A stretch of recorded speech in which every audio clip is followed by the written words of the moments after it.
Hi, welcome back to my channel. This is Linda from Teach-a-Latte. Today I'm going to talk about whole brain teaching. So I'm no expert at whole brain teaching, but I have done some whole brain teaching in my classroom. I also am going to implement more whole brain teaching this year. So with whole brain teaching, there's really something we call the Big Seven. Big Seven. So the Big Seven is class yes,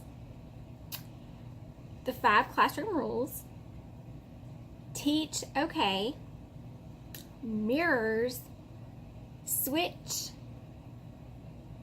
hands and eyes, and I'm forgetting something. Let me see. 1, 2, 3, 4, 5, 6, 7. Class yes, the 5 classroom rules, teach okay, mirrors, scoreboard, switch, hands and eyes. Okay, that's 7. Yep, the Big 7. All right, so what I want to talk to you today about is the 5 classroom rules. So there are 5 classroom rules with whole brain teaching, and I've seen them presented in many different ways, but this is the way that I present them in my classroom, and it's very easy. There are just 5 rules to focus on. So instead of having like tons of rules for your kids to learn, these 5 basic rules are what you set your class around. So I got these really cute rules. I mean, they are so cute from TPT. And if you don't know what TPT is, hello, is Teachers Pay Teachers. So I got these from Amy Grosbeck on TPT.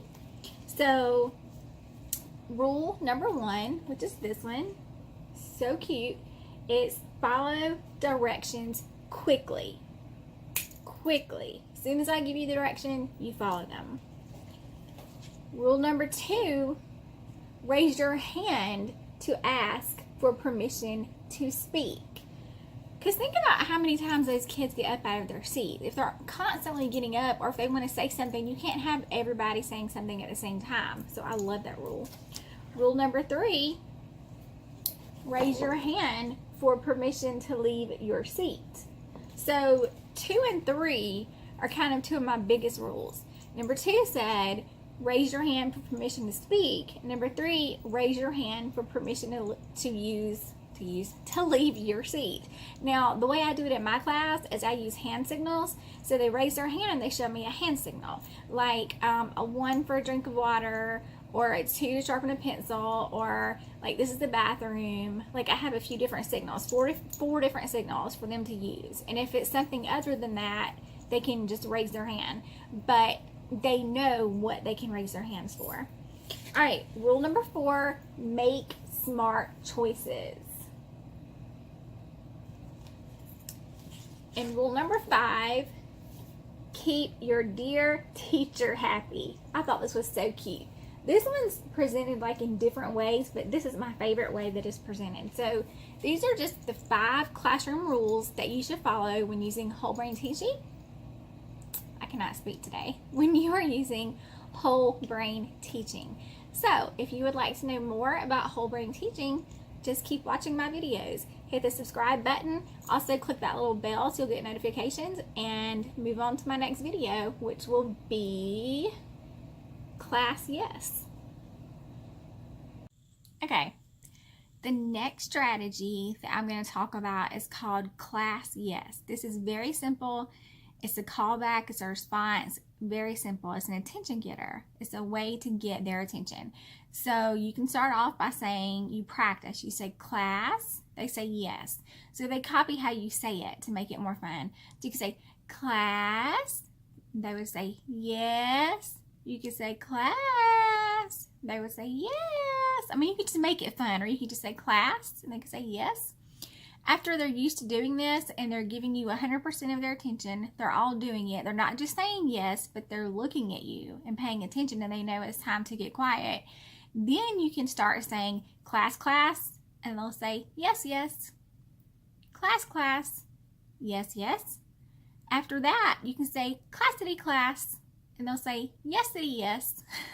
Classity, class, yesity, yes. So you can even say it in different voices. Sometimes I say it in different voices. Kids think it's hilarious when you do that.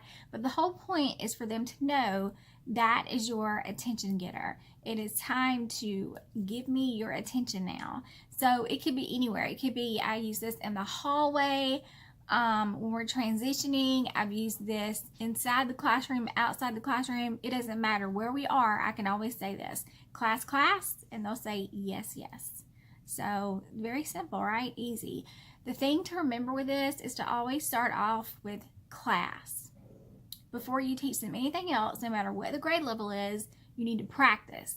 So like on the first day, say class, and they'll say yes. So you just kind of get in a habit, and then you can say class, class, and then classity, class, and then you can even get funny with it. Classity, classity, class. And then they say yesity, yesity, yes. So they just kind of know to say yes in whatever form you're saying it. So it's pretty simple, but it does work. It really does work. To me, this is the best attention getter. I've tried so many things. I have tried like hocus pocus, and the kids say everybody focus. Well, after a while, they're so tired of hearing that hocus pocus, everybody focus. Like they just don't even care anymore. There's also one like called waterfall, and they'll go shh. That worked a good maybe 5 minutes. After that, they didn't care anymore. Waterfall, shh, and they would turn around and just keep talking. Waterfall, shh, then they would still be talking. Like I was like, we're gonna drown. We've had so many waterfalls, we're about to drown. So to me, that one worked well for maybe a week, and then I was done with it. But for the past few years, at the school I worked at, the school I worked at before this one, they use this. I would say class, class, and they would say yes, yes. So it is effective. It does work. I have done it. You're welcome. Try it out. The next whole brain strategy we're going to talk about is Teach-a-Latte. So this is kind of like think, pair, share, but I like this a little better. It's a little more organized. It's very important before you do this that you already have partners picked. Everyone knows who their partner is, and there's a partner 1 and a partner 2. So the way this works is you're talking about something. Maybe you're talking about you're doing a lesson, a math lesson, or you're reading a book, and you want the kids to talk about it. Maybe you have a question you want to ask, and so you want the kids to talk about it and give their point of view. So what you would do is you would just clap your hands 2 times, teach, and the kids will copy you, and they'll go, okay, and they will turn around, and the first person, number 1, they will tell the second person, their partner, they will answer the question, and they will be talking. So one of them is listening, one of them is talking. The most important thing about this strategy to remember is to make sure they turn their whole entire bodies. So they shouldn't be like this and just turn their head and look at each other. They need to turn their whole bodies so that their bodies are looking at each other. Because if you turn your body to look at someone, you're giving them your direct attention. If you just turn your head, it's easy to like turn your head and look around somewhere else. So it's very important that you teach them to look using turning their whole body when they're looking at their partner. So you'll have partner 1, partner 2. You say, teach. They say, okay. And then they start teaching. So they start telling their partner, like they can show them how to do a problem, answer a question, whatever it is that you have for them to do. It's just like think, pair, share, except for it only involves 2 people in each group. Okay, another thing you need to remember is that when you think, pair, share, you're going to share. So both people have to have a turn. So the way that we give the second person a turn to talk is a totally different thing. It is actually called switch. So the way that we do switch is you say, uh-oh, switch. And you can use any hand gestures you like, but I just like to go, uh-oh. And the kids go, switch. You can say, uh-oh, or uh-oh, and the kids say, switch. And that means it's time for them to switch their positions. So whoever was talking will now be the person that is listening, and the person that was listening will now be the person that is speaking. So those are 2 strategies in one. That is the Teach-a-Latte strategy and the switch strategy. You would use those two together.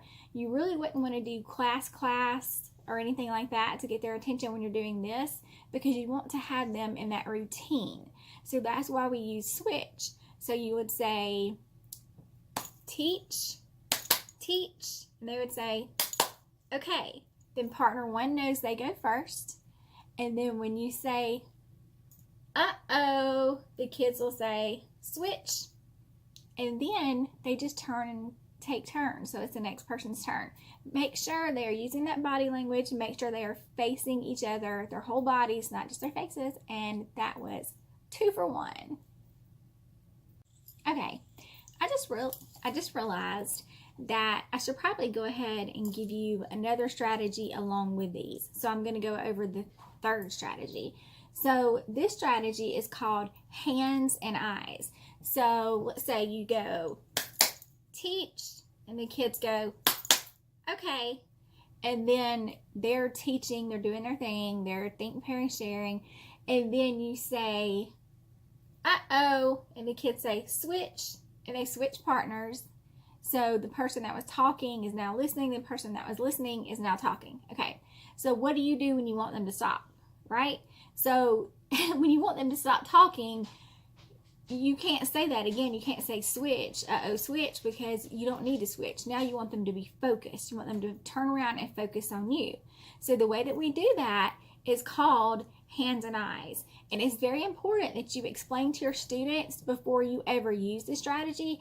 Explain to them. You need to let them know. You need to, I can't talk today. I'm sorry.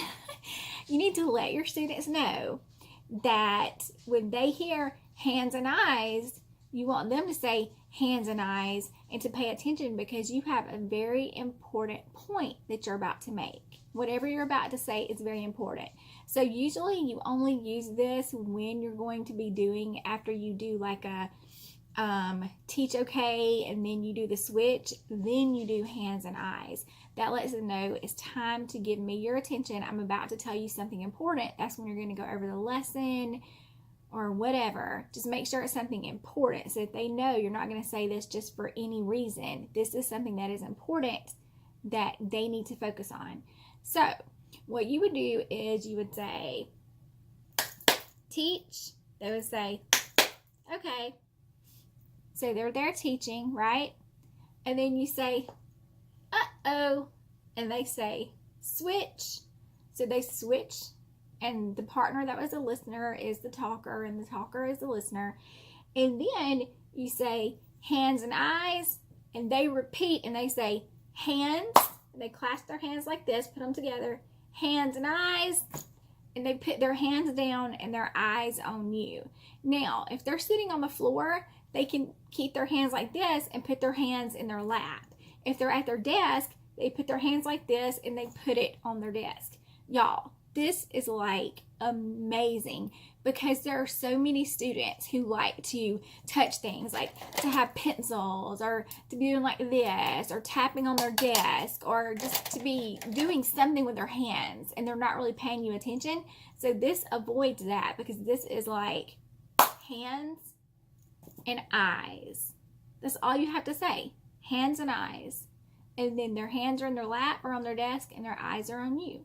So actually that was 3 strategies in one, because those 3 strategies should be done together. So when you do those, like when you do teach okay, then you do the switch, then you do the hands and eyes.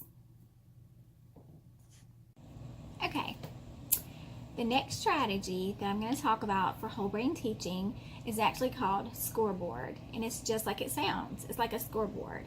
So since I'm not at school in my classroom, I'm going to just use this piece of paper. So what I'm going to do over the summer is I'm going to print out some really cute emoji faces, like a smiley, happy emoji face and then a frowny emoji face. So it's really, really cute to put up on my board. And what you're going to do is every time that you want to reward your students with something, you can give them a point. So you give them a tally mark. Anytime that they're not on task, you give them like a little, this little guy, little frowny face. But what makes this so cool is that they always have a chance. you need to make sure that you always keep it kind of even. You're in control of this. That's what makes it so cool. You're in control because you know when you're going to give a point. If they ask for a point, it doesn't count. You don't give it to them. You pick when you're going to give your points. So you could have like, for the day, if you have more smiley faces and sad faces, you get something. You get a surprise or something. If you have more of these and smiley faces, you don't really do anything. Like, you don't have to have like some huge consequence. It's just that, oh well, we didn't win that today. We're not going to have that 5 minutes of free time or whatever it may be. It doesn't always have to be something tangible. You don't always have to spend money or buy candy. It could be simple little things. You could even give them extra time to do anything, to draw, to just like be kids. Whatever you come up with, that's do you, boo. You do you. Okay, so scoreboard. So we have the happy face and the little frowny face. So let's say that I'm teaching and I'm like, oh, table number 4. I love how you're listening. You're paying attention.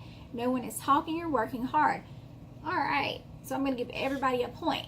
So I'm not just giving table 4 a point. This is for the whole entire class. Okay. So then I'm like, oh, now I could actually call out someone's name. Like I could say, oh, Jacob, I love the way you pushed your chair under. I love the way you pushed your chair under when you got up. So then you give them another. So even though it was Jacob that earned it, you're giving it to the whole class. So they're working as a team. So then maybe something happens. You don't want to call a kid out. So maybe a kid is tapping their desk, making a noise. Don't call that kid out. Don't say their name. Just say, well, so-and-so is Jacob's tapping. No, don't say the name. Just say, oh, I hear a noise. I hear a noise. And then you do this. Now, the thing about this is that every time that you're doing this, you are going to need to let the kids know they're going to make a sound with it. Okay. With the scoreboard strategy, you want to always make sure that you stay within 3 points. That means that you should never have more than 3 points between each number. So if I go over here and I give another happy face, that's good. I'm still within 3 points. Now if I give another happy face, oh, well, I have 4 over here and 1 over there. That's a difference of 3. That's okay. But if I have 5 and I have 1 over here, that's too many. The reason why is because if you start giving all these little happy faces, then the kids are going to think, oh, well, I have all these happy faces, so I'm good. Like, I don't have to behave. I don't have to do what I'm supposed to be doing. They're not really trying as hard to be on their best behavior because they're like, she's just giving out points for anything. Kids can tell. They can tell. So you want to make sure you stay within 3. So if I had 5 over here, I would make sure that I somehow had 2 over here. Oh, too much talking. So always keep it within 3. So this is balanced because this is 2, this is 5, you have 3 more. Well, you want to make sure you don't have any more of these little guys over here. You want to get some more smiley faces. So always keep it balanced. You control when they get the points. Now, I'm not saying don't give them points, and I'm not saying you want to stack it against them. I'm just saying don't have 10 smiley points and 2 frowning points. But also the opposite is true. Don't have too many of these frowny guys, because think about it. If they have like, if they have that, it's like, I'm not even going to try anymore. Look at all those. There's no way we're going to be able to earn it. So they're just going to give up. So make sure that you always stay within 3, if that makes sense. Another thing that I forgot to tell you is there's going to be a sound that the kids are going to make every time they get a point. And they're going to do something every time they get a point. So it doesn't matter what they have. Okay, let's say they get a smiley face. So let's say that I give them 1 smiley face, like, oh, everyone's quietly reading, no one is talking. I'm going to give you a point. So you give everybody a point. Well, the whole entire class, they can do this quietly. It doesn't need to get too loud. Just depends on your preference, how loud you want your class to be. But when you give them that smiley face point, they are allowed to clap. Excuse me, I'm trying to see what my dog is doing over here. Or what he's doing over here. What are you doing? Crazy. Stop, Bones. Hold on.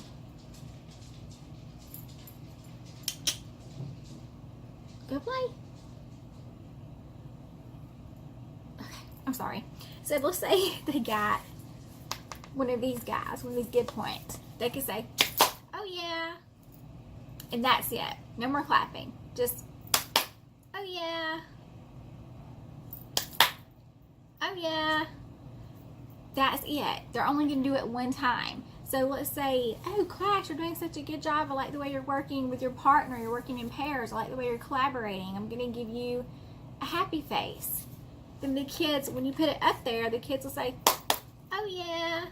And that's it. They let it go. They can't say anything else. The reason why is because think about what happens when you give them like a frowny face. What do? Sometimes they get mad. People grumble. They say things. You know how they are. So if you give them a frowny face, what they're supposed to do is stop. I'm sorry. Instead of saying, oh yeah, and clapping, if you give them a frowny face, what they're supposed to do is get their shoulders and actually hug their shoulders to their ears like this. And they'll go, kind of like it's not a big deal. So let's just say I give you one over here. They would go, So it's not like a bad thing. It's like letting them know, hey, you may have gotten this frowny face, but just keep trying. So remember, when they get a happy face, oh yeah, one time, that's it. They stop. When they get a frowny face, one frowny face, they go, So that is the very last strategy that I have for you. I hope you enjoyed these videos and I hope you like whole brain teaching. If you would like to learn more about whole brain teaching, you can go to wholebrainteaching.com. It is totally free.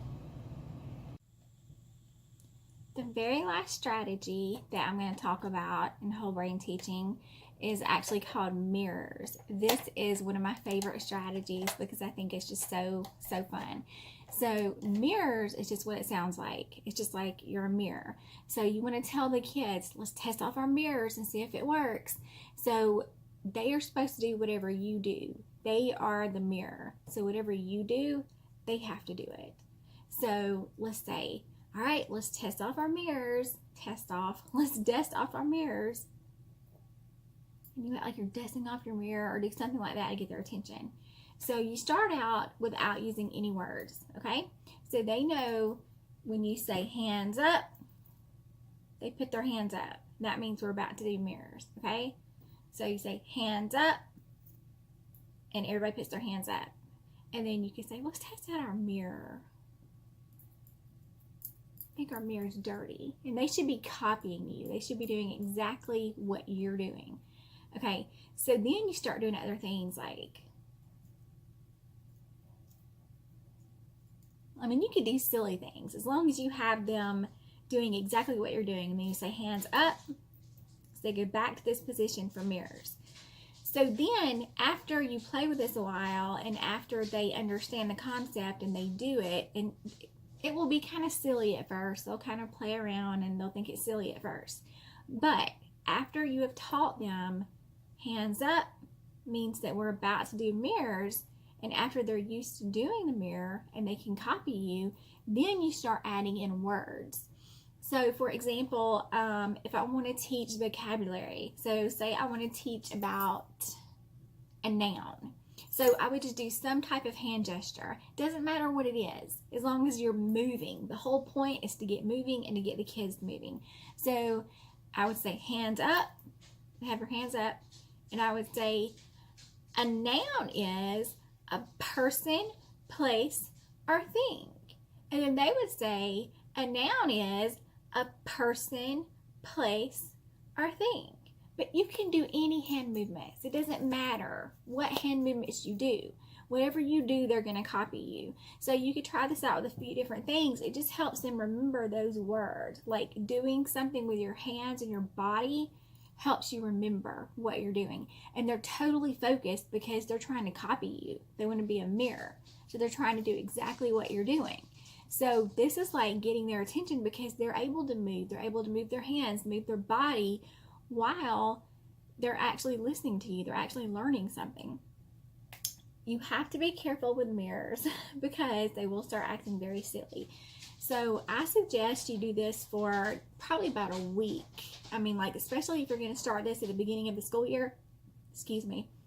I would do this for about a week with only gestures, no words. That way the kids know hands up. They know to put their hands up and they know what you're about to do. Later on in the school year, you could even have a kid do it. You could have a kid up at the front of the room doing it. But for now, you just do it. Okay, then you can also, sometimes you have like a class clown. You always have those kids that need attention. They want extra attention. They want to make everybody laugh. You can use this to your advantage. So this is actually called mirror ventriloquist. So you pick someone and you say, oh, I'm going to have a ventriloquist for today. And of course you need to explain what that is. And so you can pick your little helper, your little friend, and they can come stand up in front of the class. And what you could do is you could say the words and they could come up with whatever hand motions they want, and the class has to copy what they're doing. So like you could say something like a noun is a person, place, or thing. So whatever you're saying, they're doing it, and then everybody else just copies what they're doing. So you're not moving at all. Today, Miss Herring is not in the mirror. Today, Richie is going to be the mirror. So you let them know you're going to do what he does. So you're going to say the words, and that person, he or she, is going to actually do the movement. So what this does is it gives that person time to kind of have a little fun, and everybody has their attention on them, but they're still learning. So this is called mirrors, and it is fun.